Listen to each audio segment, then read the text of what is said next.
Hello everyone. एक बार फिर से स्वागत है आप सब लोगों का आपके अपने चैनल जीएस बाय शुभा में। कैसे हैं आप सभी लोग? मैं आशा करती हूँ आप सभी लोग बहुत ही अच्छे होंगे, एकदम स्वस्थ होंगे। तो चलिए गाइज, अब अपनी आज की पॉलिटी की क्लास पर आते हैं। तो जैसे कि आप लोग जानते ही हैं, पॉलिटी में हम अपने फंडामेंटल राइट्स के बारे में पढ़ रहे हैं, मूल अधिकारों के बारे में पढ़ रहे हैं।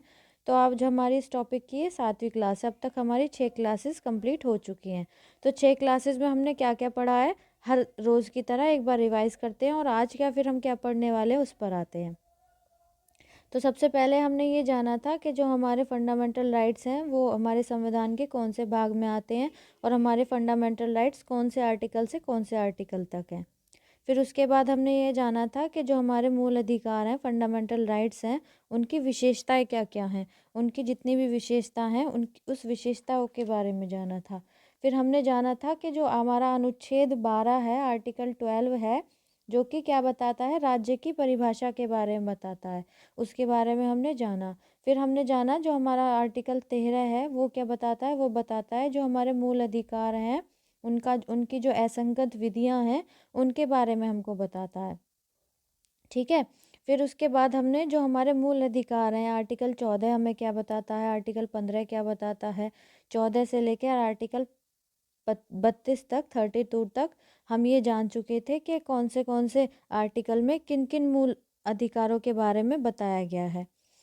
तो अब तक हमने ये सब पढ़ लिया था। तो आज की क्लास में हम क्या पढ़ने वाले हैं, आज की क्लास में हमने ये जाना कि मूल अधिकार है क्या। और आज की जो हमारी क्लास है, आज की क्लास में हम ये जानेंगे कि जो विदेशी हैं, जो विदेशी लोग हैं, उनके लिए भारत के अंदर क्या मूल अधिकार है, उन लोगों के क्या फंडामेंटल राइट्स हैं यदि वो भारत में आते हैं।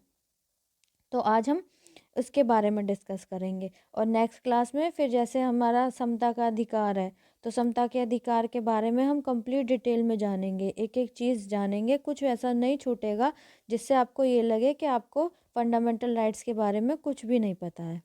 ठीक है गाइज, तो चलिए बिना किसी देरी के अब अपनी आज की हम क्लास शुरू करते हैं। तो आज क्या हम जानने वाले हैं, आज हम जानेंगे जो विदेशियों के मूल अधिकार होते हैं उसके बारे में। तो सबसे पहले हम क्या पढ़ेंगे, सबसे पहले हम ये जानते हैं कि जो केवल नागरिक होते हैं, नागरिकों के प्रति जो मूल अधिकार हैं जो कि विदेशियों को प्राप्त नहीं है, क्योंकि जिससे आपको क्लैरिफिकेशन होता चले कि नागरिकों के लिए क्या क्या अधिकार होते हैं और विदेशी जो हैं उनके लिए क्या क्या अधिकार होते हैं। तो सबसे पहले हम क्या जानेंगे कि केवल नागरिकों के प्रति जो मूल अधिकार हैं जो विदेशियों को प्राप्त नहीं हैं, तो उनके बारे में जानेंगे। ठीक है। तो सबसे पहले क्या आता है हमारा, सबसे पहले आता है, सबसे पहले बताया गया है केवल क्या है, केवल धर्म, मूलवंश, जाति, लिंग, जन्मस्थान के आधार पर विभेद का प्रतिषेध। तो ये हमें कौन सा आर्टिकल बताता है, ये हमें आर्टिकल 15 बताता है, जो कि अधिकार केवल नागरिकों को है, भारतीय नागरिकों को है, विदेशियों को नहीं है। क्या अधिकार नहीं है, केवल धर्म, मूलवंश, जाति, लिंग, जन्मस्थान के आधार पर विभेद का प्रतिषेध। ये कौन से आर्टिकल में आता है, ये आर्टिकल 15 में आता है। ठीक है। फिर आता है नेक्स्ट है कि लोक नियोजन के विषय में अवसर की समानता। ये अनुच्छेद 16 हमको बताता है कि लोक नियोजन के विषय में सभी व्यक्ति को समान अवसर की समानता है। ये कौन सा आर्टिकल हमें बताता है, ये आर्टिकल 16 हमको बताता है। ठीक है। चलिए नेक्स्ट आगे चलते हैं, आगे क्या बताया गया है। आगे नेक्स्ट अधिकार बताया गया है जो केवल किसको है, नागरिकों को है, लेकिन जो विदेशियों को नहीं है। आगे बताया गया है विचार, अभिव्यक्ति, शांतिपूर्ण सम्मेलन, निर्बाध विचरण एवं निवास तथा संघ बनाने की स्वतंत्रता। ये हमको आर्टिकल 19 के तहत ये हमारा मूल अधिकार है। क्या क्या, कोई भी व्यक्ति विचार, किसी भी व्यक्ति का विचार, अभिव्यक्ति, शांतिपूर्ण सम्मेलन, कोई भी सम्मेलन करना हो, निर्बाध विचरण और निवास, कहीं भी रहने की स्वतंत्रता तथा संघ बनाने की स्वतंत्रता।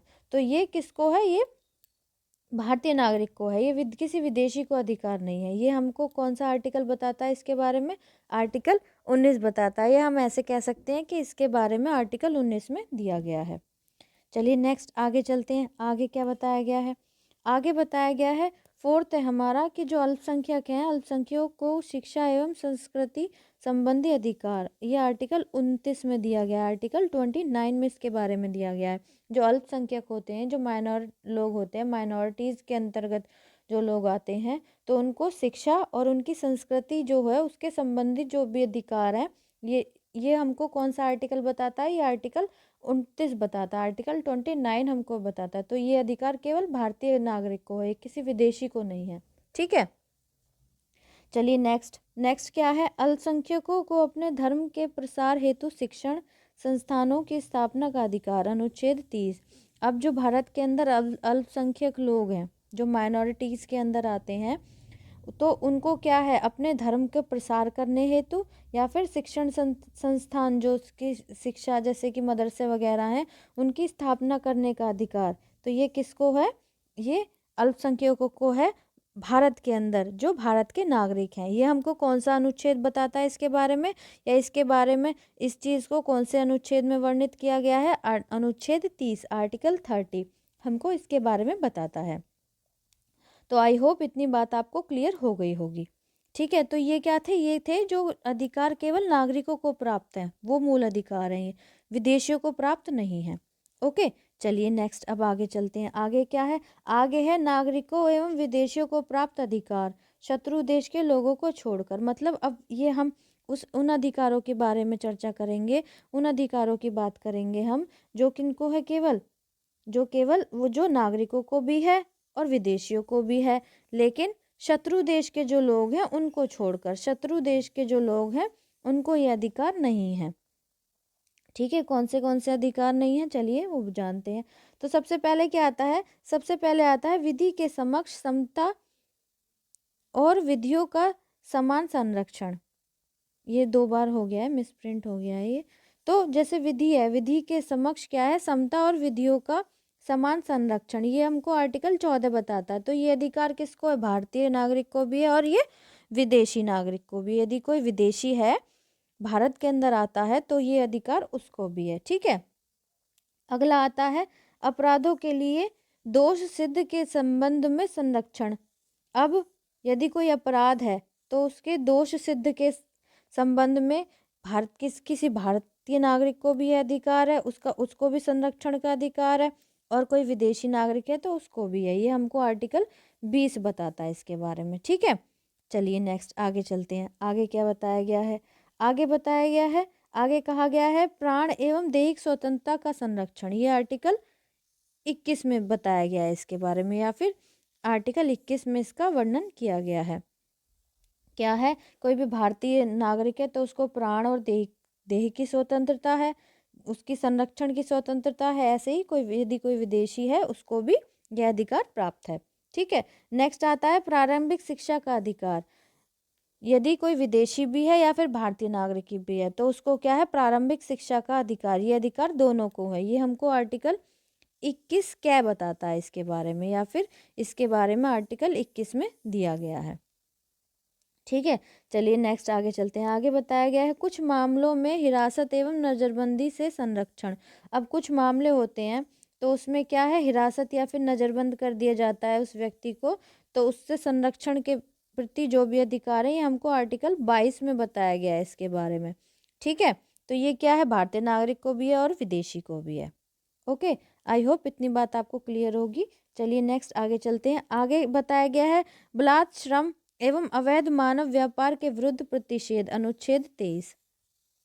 जो छोटे बच्चों से जो काम कराते हैं, जो बलात् श्रम है वो, और अवैध मानव व्यापार मतलब कि जो मानव तस्करी होती है, उसके विरुद्ध जो प्रतिषेध, जो अधिकार हैं किसी भी व्यक्ति को, वो चाहे भारतीय हो चाहे वो विदेशी हो, दोनों को उसके विरुद्ध प्रतिषेध मतलब कि वो अधिकार है, फंडामेंटल राइट्स हैं उसको।